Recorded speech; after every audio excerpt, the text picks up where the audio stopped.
Iniciando a contextualização histórica do cálculo diferencial integral, partiremos do período histórico antes de Cristo. Existem relatos que o cálculo diferencial integral foi criado no século 17 a.C.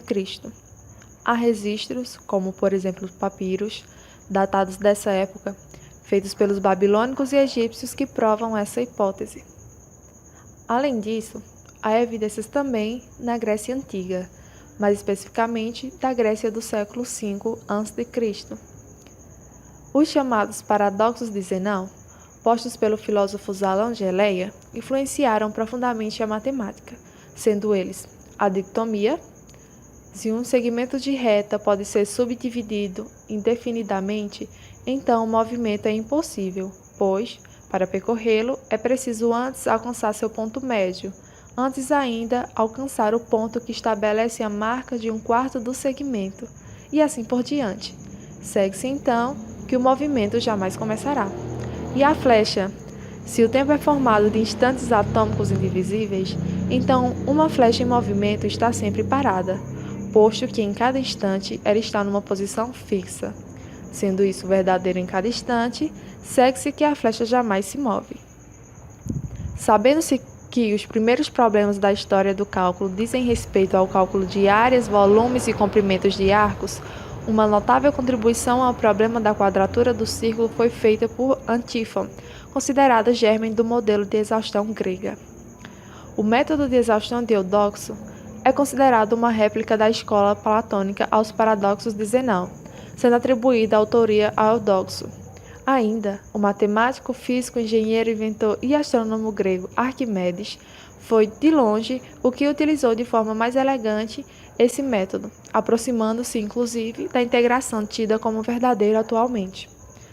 Vale frisar que em 499 d.C., o matemático indiano Brahmagupta expressou em um problema de astronomia a noção infinitesimal em uma equação diferencial básica. Tal equação fez com que, no século VII, Bhaskara II desenvolvesse uma derivada prematura que representava uma mudança infinitesimal. E, ainda no século VII, Saraf, um matemático persa, descobriu a derivada de polinômios cúbicos, um resultado que foi muito importante no cálculo diferencial. Apesar dos avanços de Arquimedes, até praticamente os tempos modernos, a teoria da integração quase não foi ativada, partindo assim para os primeiros passos da integração na Europa Ocidental, onde houve desdobramentos, a partir das ideias de Arquimedes, por volta do início do século XVII. Os dois primeiros teóricos a retomar os estudos na área do cálculo foram o engenheiro flamengo Simon Stevin e o matemático italiano Luca Valério. Também merece destaque nesse período o astrônomo, astrólogo e matemático alemão John Kepler, por desenvolver ideias relativas a infinitesimos, utilizando trabalhos com a integração. Adiante, quanto aos primeiros passos da diferenciação, ela se originou a partir de problemas relativos ao traçado de tangentes a curvas e de questões objetivando a determinação dos máximos e mínimos de funções. Embora tais problemas remetam aos gregos antigos, a manifestação de forma clara quanto ao método diferencial encontra-se em algumas ideias do entusiasta matemático Fermat, evidenciadas no seu pioneiro trabalho de 1629, que não somente se refere à diferenciação, abrangendo também a integração. Em seguida, na história do cálculo diferencial integral, é importante relatar sobre os antecessores de Isaac Newton, na Inglaterra, que foram John Willis e Isaac Barrow.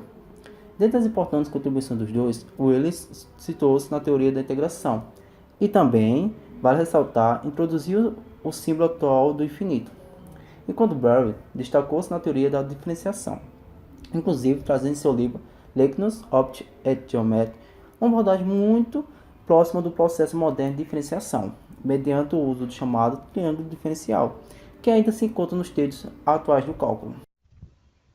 Outro fato interessante é que se atribui a Isaac Barrow a autoria de ser o primeiro a perceber, de maneira plena, que a diferenciação e a integração são operações inversas uma da outra, sendo tal descoberta chamada de teorema fundamental do cálculo.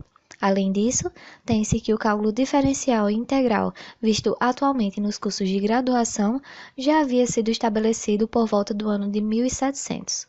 No entanto, somente em 1969 foi publicado o primeiro texto sobre cálculo diferencial e integral. Seu autor foi o Marquês L'Hospital, consistindo na realização matemática mais notável do período. Até esse momento histórico, a ideia de limite foi concebida, assim como o teorema fundamental do cálculo. Restava-se, porém, que houvesse um redesenvolvimento, que fosse criada a simbologia geral e um conjunto de regras analíticas sistematizadas. Tal trabalho foi efetuado independentemente através das contribuições de Isaac Newton e de Gottfried Wilhelm Leibniz, sendo a eles atribuída a criação do cálculo em geral. Vale ressaltar que Newton e Leibniz tiveram a ajuda de alguns matemáticos de sua época para desenvolverem seus pensamentos nessa área. Além disso, Newton e Leibniz merecem um destaque especial, por serem pioneiros em estabelecer uma ligação estreita entre o cálculo diferencial e integral, unificando essas áreas e tornando-os uma ferramenta poderosa para a ciência.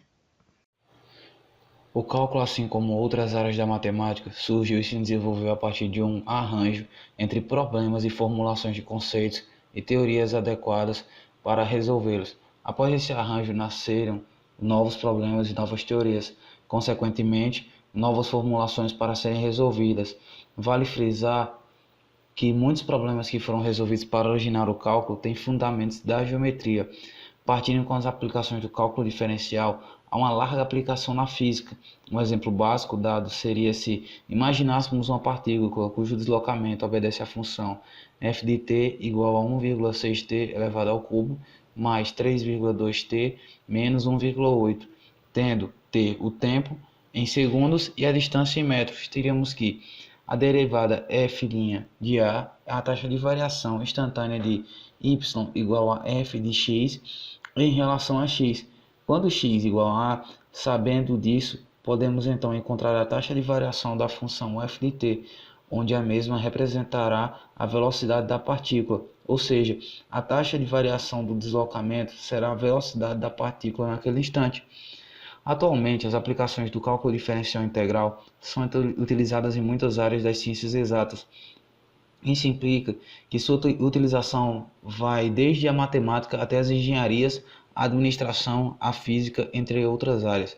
No entanto, observa-se que muitos educadores criticam a forma em que as instituições superiores ensinam aos discentes sobre a aplicação do cálculo diferencial integral, pois para eles essa disciplina é apresentada em muitas instituições de ensino sob a forma clássica, nunca fugindo do modelo dado por definições, propriedades, exercícios puramente algébricos, aplicações fechadas ou poucas aplicações dos conceitos matemáticos ligados ao cotidiano ou à realidade profissional do aluno e com abordagens isoladas. No entanto, ressalvam que esse fato está sendo modificado ao longo do tempo, afirmando que algumas pesquisas mostram que o cálculo diferencial 1 e integral está sendo estudado atualmente de modo interdisciplinar e sua aplicabilidade voltada para o cotidiano.